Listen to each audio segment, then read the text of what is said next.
Redditors who have worked around death/burial, what's your best ghost story? I used to be a driver for a funeral home corporation. Like, drive the hearse and pick up the bodies. Never had anything creepy happen, a few funny things, a few traumatic things. In general it was a chill job.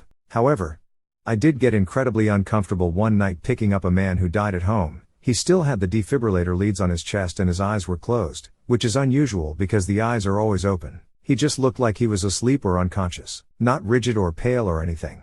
I just had this sinking feeling for about half an hour in traffic that he was going to suddenly gasp and wake up in the body bag.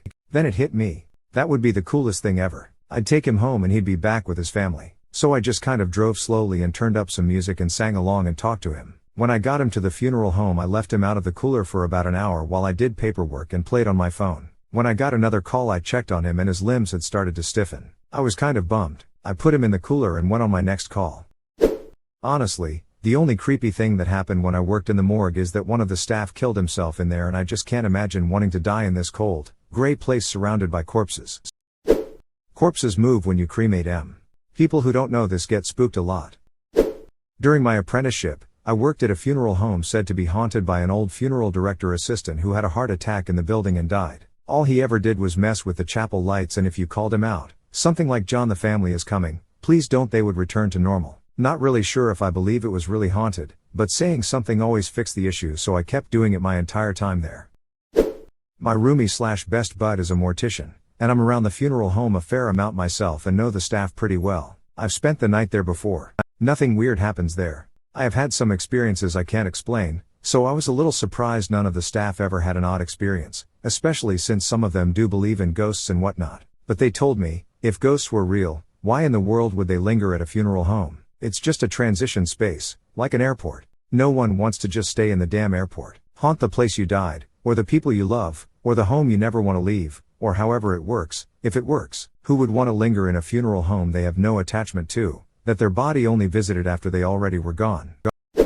I used to work on an oncology ward as a nurse. Our side rooms were kept for end-of-life patients on palliative care and one patient that we had been nursing for a good few weeks died early one morning.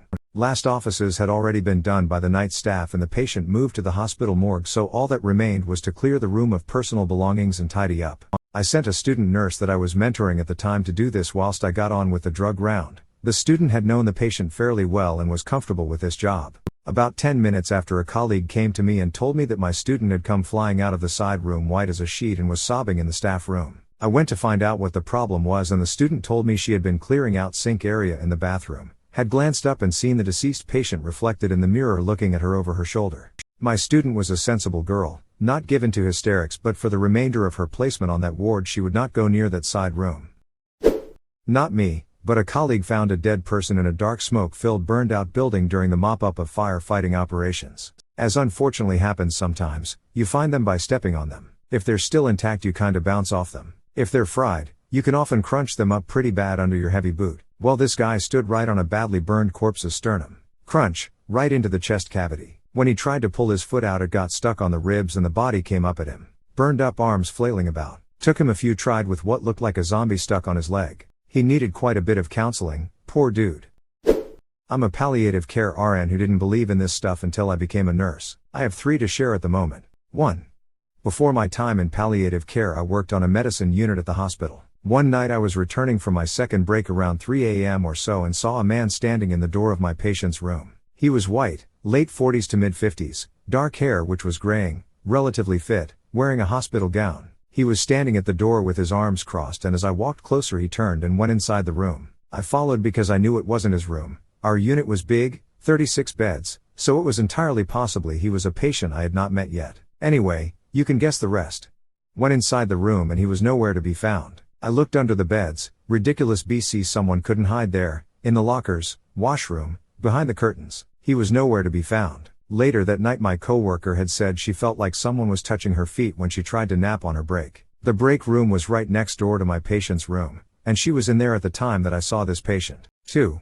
Not a specific ghost story, but I just want to say 2 things about working in palliative care. 1. Patients often introduce me to deceased relatives around them or talk about people waiting or being in the room with them. This is an incredibly common experience and I see it happen more often than not. 2. A lot of people know they are going to die imminently / choose when to go / wait for loved ones, and I believe much is seen / heard that folks don't talk about during this time. I believe this because in our younger patients who aren't ready to go, there is often a high degree of anxiety, and many times I have been asked by a younger patient to help me, I'm going to die today or similar. Like they have held on as long as they possibly could and then something happens internally, or they see something around them which gives them a sense of knowing. 3. Once upon a time I was doing home hospice and a younger guy in his 50s was dying of occupation-related lung cancer. Anyway, I knew it was coming and asked his family if they wanted to invite anybody to say goodbye, so patient's 90-year-old father, brother, extended family and friends came over at about 1 a.m. and I left them and sat in the kitchen to give them privacy. As I'm in there I hear this massive burst of wind chimes which was kind of supernatural, as in did not stop, just a massive burst that went on and on instead of trickling here and there with the wind. A moment later his daughter came in to tell me he had passed away. I don't usually share my supernatural beliefs about death / dying with families, but I couldn't help but comment on the wind chimes later on, and his wife said yeah, he collected wind chimes. That doesn't surprise me at all, and turns on the light on the back patio, showing me literally hundreds of chimes which had been silent all night until he passed. My grandfather died a while back. One day me and a bunch of my cousins were playing in the front yard, rural area, since on weekends all the family likes to hang out together. So we're out having fun and see Lolo, grandfather, walking towards the house. We all greet him and he smiles at us. He walks up the porch into the house and hangs his hat by the door. We continue playing until we hear crying from the inside of the house and my uncle driving fast up the driveway. We all rush in to see what's going on and see everybody bunched up in the kitchen crying, telling us that Lolo died early that morning and they just found out. He lives a few towns away. We looked at each other and told the grown-ups nah, we just saw him come into the house. They didn't believe us and we told them that he really did not that long ago, and he even hung up his hat by the door. So everybody rushes to the door and his hat was hanging right where we said it was. He doesn't ever go anywhere without that hat. So me and my cousins are running all over the house calling for him while our parents are so quiet and freaking out. He actually did die earlier that morning and my grandmother couldn't find his hat anywhere in their house. We left the hat where it was and nobody ever touched it. Not a ghost story, but when I was in the army, I served on a few honor guard duties for transporting soldiers' remains. One time we were taking Korean War-era remains that had been uncovered in Korea and transported to the USA for identification. For most of the remains, the transfer cases, industrial aluminum caskets, were very light, like you'd expect with 40-year-old remains. A couple of the cases were heavy, like a couple 100 pounds. I've never stopped wondering what was in those cases. It wasn't 40-year-old bones. I am an ICU RN. We had a septic patient in the unit. She was 29 weeks pregnant. She went into labor on my shift and we delivered her baby, stillborn. I did post-mortem care on the baby, retrieved the proper transport container and walked the baby down to the morgue. It was the middle of the night. I'm in an elevator alone. I hear a baby start wailing. I absolutely lose my shit and rip open the cover, and just as I go to zip down the bag, I hear a calming male voice say, "Hush little one, I've got you, no need to cry." The crying stopped immediately. Shaking, I opened the bag and saw exactly what I expected to see, a deceased 29-week-only baby. I am a big bearded 40-year-old ICU nurse and that was the scariest shit I've ever experienced. No one believes me to this day. I don't even want to speculate what the crying or the voice was. God. Even typing that out I felt my chest tightening. Mom told me stories when I was growing up. Her first job out of nursing school was an RN in the ER of an old hospital in Virginia in the mid-1980s. There was the man in the hat and patient 1. Most of the nurses had stories about them. The man in the hat would show up and stand outside of rooms after visiting hours. The patients often died soon after. Patient 1 was a woman in a very old hospital gown. She'd walk in the halls before entering random rooms. Those patients usually coded. They took the man to be an omen of death and the woman to be a heads up to grab the crash cart. I have a million that are more grotesque and gory than this one, but it stands out to me. I was once working at a mortuary and had to go pick up a man from the medical examiner's office. When you do that, at least where I'm from, you get a receipt when they release the body to you. The receipt has all of the personal belongings that are with the deceased. When I brought the man back to the office, I opened up the body bag to make sure all the belongings were there and double checking the receipt. When I opened up the bag, I was stunned to find this dude looked almost exactly like me. He was my age, had similar tattoos in similar spots, had the same long hair I do, even had the same style of jewelry I was wearing. It took me so off guard that I stood there in an existential crisis until the embalmer came in and was like, "Hey Spartan Mo, oh how's it going? Ah, holy shit, that guy looks like you." It's the only case I've had nightmares about. I'll be the one in the body bag with the deceased man opening me up. Not a worker in that field, but when my dad was in the hospital, I turned off the ringer on my phone and fell asleep. About 1 a.m., I heard the doorbell ring. I got up. No one was at the door, I walked around the house and saw absolutely nothing. I checked my phone and turned on the ringer. Almost immediately the hospital called to tell me my dad had died and would it be okay to harvest some of his organs for transplant. I used to work in a nursing home. The residents in certain rooms would complain about a man in their room at night, but hallucinations are common in the elderly, so it wasn't really noticed. One night I was moping the dining room, which had huge windows overlooking the garden. It was around 1 a.m., so pitch black outside and low lighting inside. I had this horrible feeling of being watched, so looked up and reflected in the window was a man behind me. He had a brown suit in, a bowler hat and the cruelest look on his face. He grinned and his mouth was too big. This happened in seconds, and when I turned around there was obviously no one there, but I'll never forget that look of evil on his face. I paid more attention to the residents after that and they'd all seen the same man. He just enjoyed terrorizing people. I worked within hospice and long-term care. The spookiest phenomenon was the man in the corner. It happens all the time for people actively dying. They see a shadowy man in the corner of their room. Back when I worked in cardiology, we had this one single room at the ass end or the floor. We'd put palliative patients or patients that needed isolation in there. I swear 3 different patients in the years I worked there told me they had woken in the middle of the night and seen an old man and a little girl holding hands, both standing at the foot of the bed, doing nothing. Edit. Wording. I used to work as a nursing assistant in assisted living communities. Usually when a resident started to need hospice they were transferred out to a higher level of care, so I didn't see death for a long time. When I first started, my favorite resident, let's call her Marilyn, would play Scrabble with me. She was completely alert and oriented. Sometimes she likes to sit quietly with an iPod shuffle clipped onto her vest and these huge headphones. She loved music. Slowly she started to decline. I would help her get ready for bed and she would get upset when she forgot how to do something. The only thing that calmed her down was playing music off my phone. She liked Frank Sinatra and the Beatles. Her independent ability declined rapidly and soon she was bedridden. Still, loved listening to music. This was during COVID, and her quality of life was diminishing so quickly that we didn't transfer her out. She had an apartment at the facility with all her belongings where she was comfortable. By the end her dementia had progressed to the point that she couldn't remember how to swallow. Marilyn passed away with me, the head nurse and her family at her bedside in her apartment, Unit 202. I did her post-mortem care afterwards, styled her hair how she liked to wear it, even clipped her little iPod onto her shirt. A few days after she died, a woman in 203, her neighbor, kept wandering into the lobby during night shift, always at 3 a.m. She complained of loud music coming from Unit 202. That apartment was vacant, just full of Marilyn's belongings. She said the music was so loud it was deafening. Whenever the night shift worker went to check, he didn't hear anything. Not really creepy, more sad. I miss Marilyn. I worked in ward nursing for 10 years. The spookiest thing that happened was a doctor hiding under the bed when I cleaned my first body and scaring the shit out of me. That definitely helped me get over the fear factor of working with the dead. Bodies groan and leak when you roll them to clean them, but that's normal. You just talk to them nicely as if they were alive. For example, we're just going to put you in your nicest pajamas for your son to come and say goodbye. I'll give your face a clean. I'll paint your nails fresh as I know you like them this way. On most wards there was a haunted room that staff members would avoid. They all said it was haunted because the buzzer would mysteriously off by itself. Funnily enough, it would always stop buzzing randomly after maintenance came to fix it.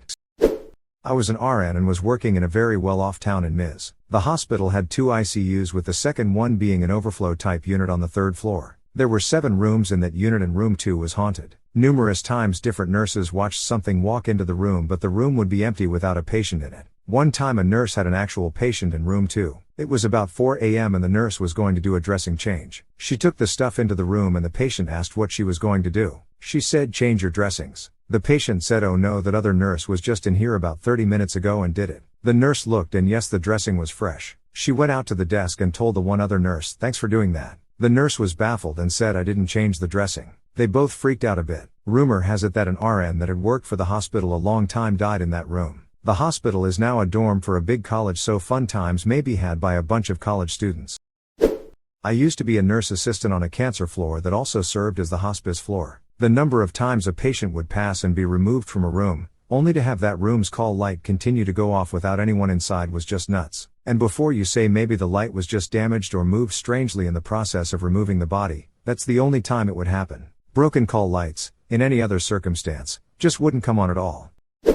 Might be a little tangential, but bear with me. For many years, I was in the US Navy based in Japan. After the tsunami hit Fukushima, we spent a few months off the coast resupplying helicopters that were ferrying supplies and searching for bodies of people who were washed out to sea. When we did find a body, We were instructed to put them in a body bag and store those bags in an area called the Starboard Castleway, sheltered area outside of the pressurized interior, until a Japanese Coast Guard helicopter could come by to retrieve them. For a while after we were finished with that mission, some of my shipmates reportedly saw ghosts in that area of the ship. I didn't see any ghosts, but it was not uncommon for me to feel some unnatural chills there.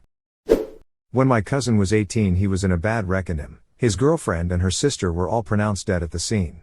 The police arrived to inform my aunt, his mom, and she asked that he be sent to a specific funeral home. While they were preparing to embalm him, he raised up and asked, "Where the hell am I?" The funeral director said it was the first time he ever had to go home and change pants. I should add that the top of his head was open and his brain was exposed. He was sent to the hospital. The same police officer came to my aunt's to tell her he was not dead but in the hospital. They thought he'd be in a vegetative state, but a few weeks later he walked out of the hospital. My aunt said it was the worst and best day of her life. Not me, but my mom's ex's story. My grandpa was the mortician for a small town in the late 60s. The morgue was attached to the house that my mom lived in. That's just how it was, and it didn't bother her. One day her boyfriend, Tom, came over to the house and no one was home. They had been dating for a while and he was comfortable going inside and waiting for my mom to come home. On the way into the house, Tom noticed that the door and windows into the morgue were open, so he checked it out, found it empty, closed everything and went into the house. A few minutes later he heard a loud slamming noise come from the morgue, so he ran to see what was wrong and found that the doors and windows had been thrown fully open again. He got out of there real quick. When he told my grandpa about what happened, my grandpa just calmly explained that they had picked up Mrs. that morning and the spirits were there welcoming her and visiting with her. Next time Tom should just leave the doors and windows open.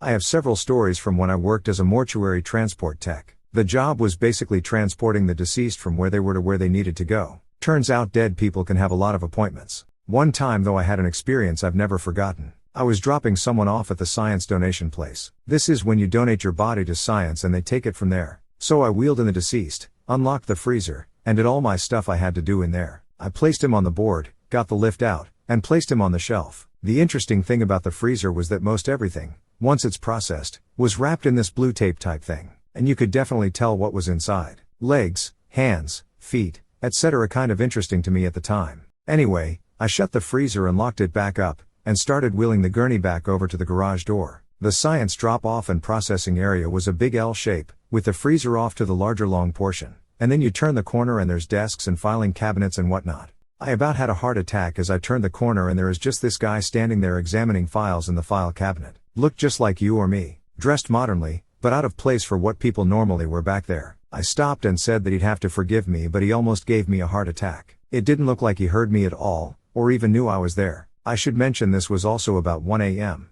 and I'd never seen anyone at the place this late. So I said, "Well, sorry if I startled you or anything," and went on about my finishing up stuff. Got the gurney back in the van, closed and locked the large garage door from the inside. All the while this guy is just standing there, staring at an open file in front of him, not paying any attention to me. I had to use the bathroom, so I told him that's where I'd be going and I'd be right back. Again, no response. I thought maybe he's deaf and couldn't hear me. So I went to the bathroom, and came back to the garage and the guy is gone but the file cabinet is still open. I didn't know where he went, and I hadn't heard anyone walk down the hallway past the bathroom. I checked and made sure everything I was responsible for was still locked, and it was. So I just announced that I was going to be leaving and locking up to set the alarm. No response, and that's what I did, and left. I'm not sure who he was, or is, or what happened, but it was definitely an odd experience and one I still remember perfectly. I have a few other memories about my time at the job, if anyone else wants to hear. Nothing like what happened above though. I used to be a security guard at a hospital. One night, while doing my rounds, I went into the surgery wing and was walking down a hallway when I saw a doctor looking at the whiteboard where all the scheduled surgeries are written down. I said hello doctor and kept going. The doctor didn't say anything back, just kept studying the whiteboard. When I got back to the security office, I was telling one of the guys that's been there for years about how I greeted this doctor and he didn't say anything back. I asked if that's the asshole they told me to watch out for. I was asked where I saw him and I said the surgery ward, and he gave me a smirk. He then explained that the surgery ward closes at 9 p.m. and that all patients are moved into the monitoring wards. There should be no one there. He then asked me if this doctor was studying the schedule board. I said yes, and he then told me that I just met Dr. Louis City. Apparently, some many years ago, one of the surgeons went up to the helipad and jumped off the building. Seems like he never stopped working though.